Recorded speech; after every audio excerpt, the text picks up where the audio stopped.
Bonjour mes chères vierges, je vous remercie de me retrouver pour ce taroscope du mois de juillet 2017 sur lequel on va se pencher sans plus tarder. Alors, la première des lames que nous avons tirées pour ce mois de juillet et qui représente ce qui va vous être bénéfique, les événements, les attitudes ou les situations qui pourraient s'avérer vous être profitables, c'est donc représenté par le 7 d'épée. Alors le 7 d'épée peut nous parler à la fois d'un état d'esprit, puisque les épées nous parlent de l'aspect mental, mais aussi de la communication et en ce sens des échanges. Puisque le 7 d'épée, il est un petit peu au four et au moulin, faut se le dire. 7 d'épée, c'est quelqu'un qui circule entre deux personnes, deux secteurs. Par exemple, vous êtes dans une entreprise et vous faites la navette entre tel secteur et tel secteur dans votre entreprise. C'est vous qui assurez la communication. Ou entre deux personnes. Vous êtes, par exemple, un intermédiaire entre, toujours au boulot, entre deux structures. Vous êtes le chaînon entre les deux. Ce qui fait que vous allez devoir un peu vous agiter dans tous les sens, puisque le 7 d'épée, il ne chôme pas. C'est quelqu'un aussi il porte toutes ses épées, et quand la carte est à l'endroit, il en est capable. C'est tout autant de responsabilités qui lui incombent qu'il arrive à gérer. Donc c'est une carte qui nous met au challenge de faire preuve d'une grande polyvalence, par exemple, de aussi savoir freiner un peu, parce qu'avec la carte de la force, on voit que vous allez un peu remuer euh, un peu ciel et terre, je sais plus comment on dit, ciel et mer.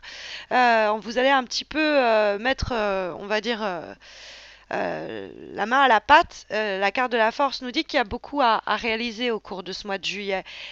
Des actions, des attitudes, des événements, des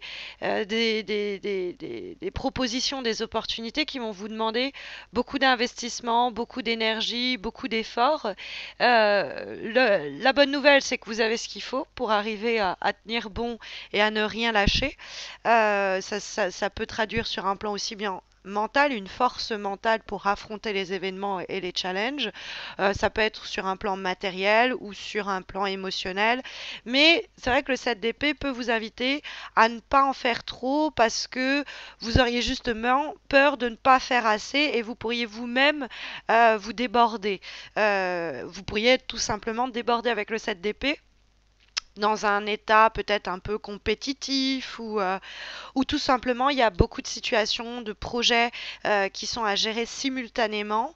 Et donc le 7 d'épée nous invite à un peu freiner, mettre un peu se détendre, on va dire, pour ne pas prendre une charge de travail par exemple, qui serait plus importante que ce que vous pourriez supporter, ou gérer des problèmes qui vous dépassent sur le plan relationnel. Et puis après, justement, sur le plan relationnel, ça peut être l'impression aussi d'être surveillé de près, que vos actions sont peut-être un peu épiées. Dans ce cas-là, faites-le savoir que vous n'appréciez pas d'être observé, d'être dites, écoute, si vous êtes face à, par exemple, un ami qui voit d'un mauvais œil que vous avez commencé un hobby qui est similaire au sien et voyez qu'il regarde un petit peu de travers ce que vous faites et qui, vous lui dites, c'est quoi le problème, vous exprimez clairement les choses. Ça peut être le fait que vous-même, vous êtes celle qui est la personne en position d'observation, vous regardez un petit peu ce qui se passe, vous surveillez vous-même, mais de façon générale, le 7 d'épée nous dit de ne pas faire les choses en secret, de rester assez ouverte sur telle action que je vais faire, tel comportement que je vais avoir. Si vous sentez que vous avez besoin de vous justifier à ce propos, vous le faites pour éclaircir les choses, parce qu'on pourrait vous trouver un petit peu soit fuyante, soit fuyant, soit voyez, donc faites les choses clairement. Et si vous êtes vous-même témoin de situations qui vous déplaisent, ne restez pas passive, ne restez pas passif devant les actions dont vous êtes témoin.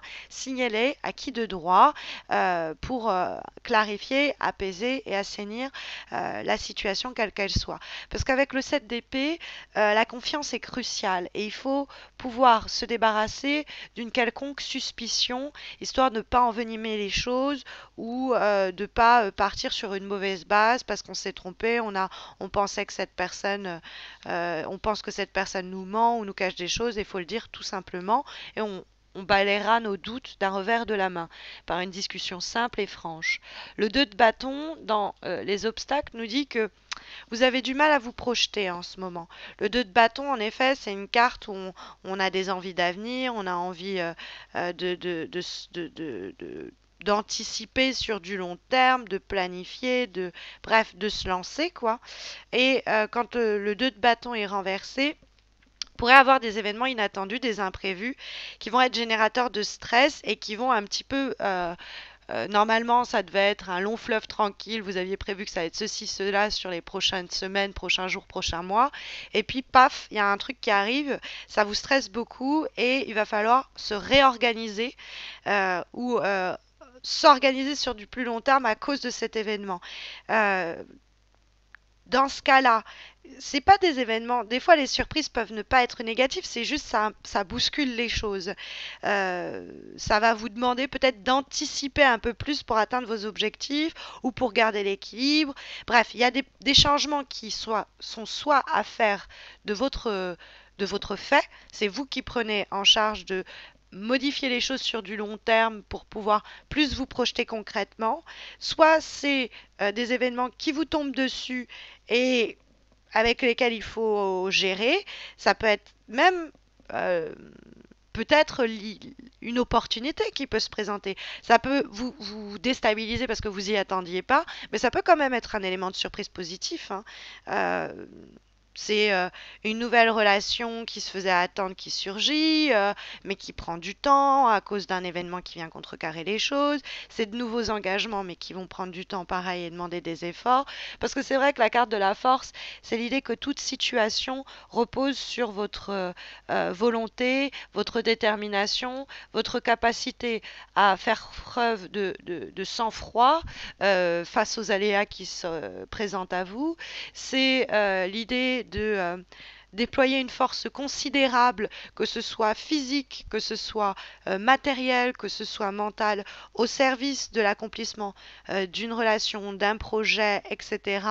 On a confiance en soi, en tout cas on peut avoir confiance en soi avec la carte de la force, il y a une grande énergie, qu'elle soit même spirituelle ou que ce soit le pouvoir de réalisation qui se exprime à travers la carte de la force, il y a l'idée de maîtrise, il y a l'idée ça irradie, si vous voulez, sur le reste du tirage. C'est une période pour prendre des risques, c'est une période pour maîtriser ses acquis financiers, c'est une période pour remonter les manches et provoquer son succès, pour provoquer cette rencontre, pour, on va dire, que la relation qui soit déjà en place, amicale, professionnelle ou quoi, elle gagne en force, en confiance réciproque.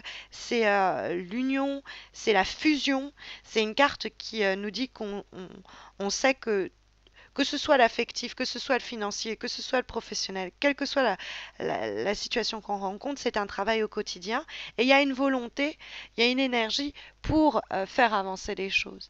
Parce que de toute façon, le 7 d'épée, il va vous demander de l'énergie. Et même le 2 de bâton. Et quelque part, la force nous rassure en nous disant, bah, vous avez ce qu'il faut pour réussir.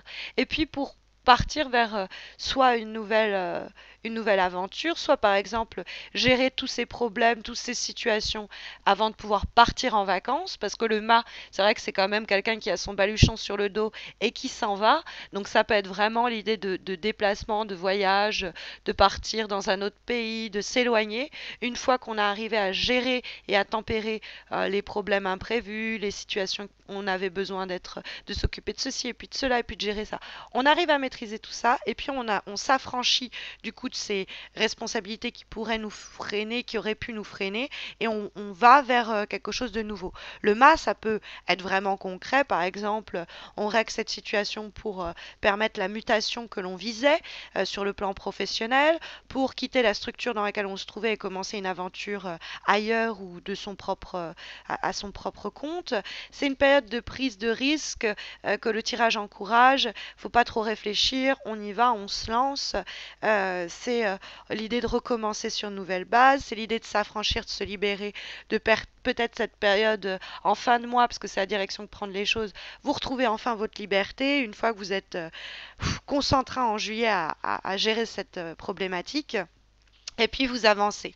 Cette idée que vous avancez bien au mois de juillet, on l'a confirmé, mes chères vierges, par la cinquième lame que nous avons, qui est issue du tarot Oshozen. Ça, c'est la version dorée du tarot de Marseille. Et là, on a la version Osho, qui est une version plus spirituelle, psychologique, mentale des lames majeures et mineures du tarot de Marseille, qui est donc représentée ici par la carte du succès, avec ce personnage qui est en train euh, de chevaucher le tigre, tigre symbole de force et de puissance. C'est vraiment une très belle carte, une carte de très bon augure qui nous parle du fait que malgré les challenges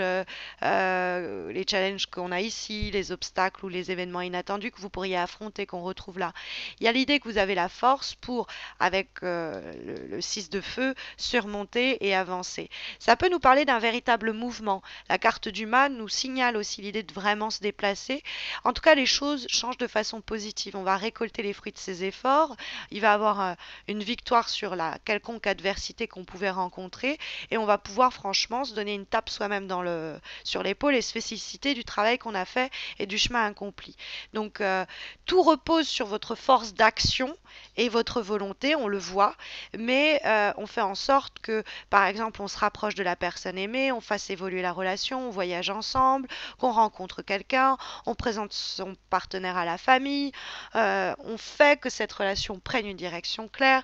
Bref, même sur le plan émotionnel, très belle énergie. Et la dernière lame que nous avons, qui va être, elle, issue de l'oracle pensé et dessiné par Salerno, qui est l'oracle de l'amour universel, nous avons la très belle carte du Golden Path, l'idée du chemin doré, qui nous guide et qui nous amène, sans qu'on le sache, à la direction qu'on s'est fixée.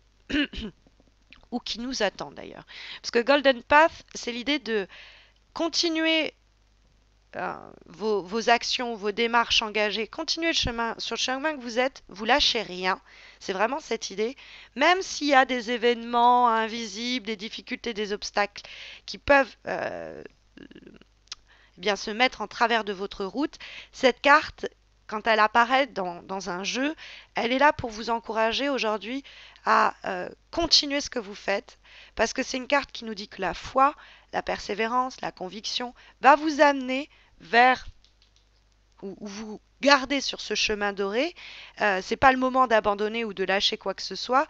Il y a un futur qui vous attend que vous pouvez pas voir pour le moment, mais qui est particulièrement lumineux. Donc vous voyez, vraiment un tirage très encourageant pour ce mois de juillet.